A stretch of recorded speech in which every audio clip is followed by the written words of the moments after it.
Are you coming off a really hard year? And are you wondering how you can make this year a better success because last year was so hard?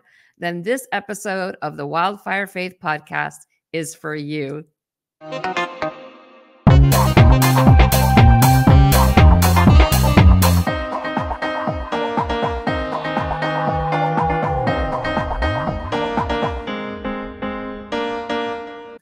Maybe like me, you're feeling a little bit unsettled and confused about what God is up to in your life as you look back at the last year. When my husband and I sat down to reflect back on the last 12 months, we honestly had more questions than we had answers. There's a lot that happened last year that I just don't know why God allowed it to happen. And as I look ahead to the year to come, I want to figure out how to walk into this next season with wisdom. I don't want to be bitter about what didn't happen last year that I so desperately wanted to happen. I don't want to live looking back with disappointment. So I've been digging into Proverbs to help me. I read the first few verses of God's book of wisdom in several different translations, and the words really encouraged my weary and confused soul. Proverbs 1, verse 3 in the New Living Translation says that the purpose of Proverbs is to teach you and me to live disciplined and successful lives and to help us do what is right, just, and fair. Eugene Peterson's The Message explains that these proverbs were written down so we'll know how to live well and right. And so we'll understand what life means and where it's going. And I so need that right now. Proverbs is a manual for living, to teach us the ropes when we lack experience and to give us a grasp on reality. Now, I don't know about you, but I need a reality check. I desperately want God to recalibrate my unsteady heart and to show me how to walk into this next season with success. What does success look like for me in God's eyes? I need God to teach me. So let's look at what Proverbs has to say about just that to help us move forward in the right way. So here is what I noticed as I started reading through Proverbs in preparation for this teaching. Over and over again, God's book of wisdom tells us to do one thing. It's a word that's repeated here in several verses for a reason. The word that popped off the page and landed right in my weary heart was the word receive. You'll find it right there in Proverbs chapter 1, verse 3. Let's look at it again, but this time in a different translation. The NIV tells us that these proverbs allow you and I to start receiving God's instruction.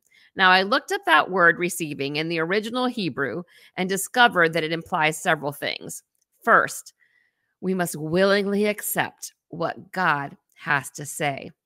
This means that my heart and my mind, my heart have to stay open to what God has to say. I need to come before him as a needy student who lacks knowledge and desperately wants to know the truth. And here's the thing. Sometimes I come before the Lord with my agenda of what I want and my list of expectations. And when things don't turn out the way I pictured it, I close myself off and I start to question why. Instead of being a willing student who's ready to receive the truth, I'm willful. I want my way, and I'm not ready to receive. So as I head into this new year, I'm praying for God to help me to be less willful and stubbornly stuck in my ways, and more willing and ready to receive what he has for me. Now, the second way I can be successful in God's eyes as I head into this new season is found in the first few verses of Proverbs chapter 2. In the ESV translation, it reads, "If you receive my word and treasure up my commandments with you, making your ear attentive to wisdom and inclining your heart to understanding." And then it goes on in verse 4 to describe how we should seek wisdom like hidden treasure. This is how we understand how to fear the Lord and find the knowledge of God. So the picture painted here is of someone who's diligently searching. There's a yearning and a passion and a whole lot of effort. Now, y'all, I'm just going to confess that as I look back at last year, I was seeking a lot of things that didn't happen.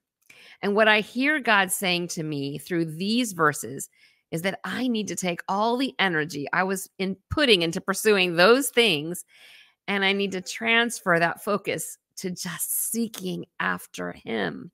Knowing God needs to be my number one priority, my consuming passion. He's the only treasure worth all the effort. Everything else is just a shiny distraction that doesn't hold eternal value. If I truly want to be successful in this next season, then I need to invest all my energy in searching for wisdom and be in the Word. Success in every other area of my life starts there. All right, let's look at one more together. This time, we'll use the New King James Version translation to read Proverbs chapter 4, starting in verse 10. Hear, my son, and receive my sayings, and the years of your life will be many. I have taught you in the way of wisdom. I have led you in the right paths. When you walk, your steps will not be hindered, and when you run, you will not stumble. Verse 13 says, take firm hold of instruction. Do not let her go. Keep her, for she is your life. Y'all, these verses speak of resolving to accept God's word, to receive what it says, and to persevere in obedience no matter what. And I love the promise God gives here. When we hold fast to God's word for dear life, His word will never fail us. We may feel like our life is going to fall apart, but God will always uphold us. His word is solid ground for our feet to keep walking forward. So my prayer for you and I, as we head into this next season, is that we will be women who are willing to receive what God says, that we will seek His word like hidden treasure, and that we will resolve to hold fast to truth no matter what. That is what success looks like in God's eyes. I'm so glad you joined me here today for the Wildfire Faith podcast. I hope you'll subscribe and like it and share this if it encouraged you with a friend. See you next week.